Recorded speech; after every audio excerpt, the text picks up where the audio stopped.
ایک رات سلطان محمود غزنوی رات کے وقت معمول کے مطابق گشت پر تھے اور ایک تندور کے پاس کسی شخص کو سویا ہوا دیکھا تو اس کو اٹھا کر پوچھا کہ وہ کون ہے۔ جواب میں اس شخص نے بتایا کہ وہ غریب مزدور ہے، دن بھر مزدوری کرتا ہے اور رات کو اس تندور کے پاس ہی سو جاتا ہے۔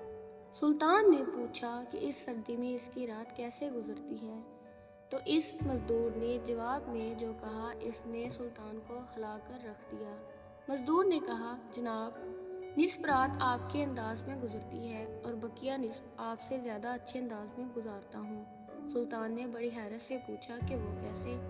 مزدور نے جواب دیا کہ جب تک تندور گرم رہتا ہے تو میں آپ کے جیسی نیند سے لطف اندوز ہوتا ہوں، اور جب تندور ٹھنڈا ہو جاتا ہے تو اٹھ کے اللہ کی عبادت شروع کر دیتا ہوں، جو آپ کے مقابلے میں وقت کا بہتر استعمال ہے۔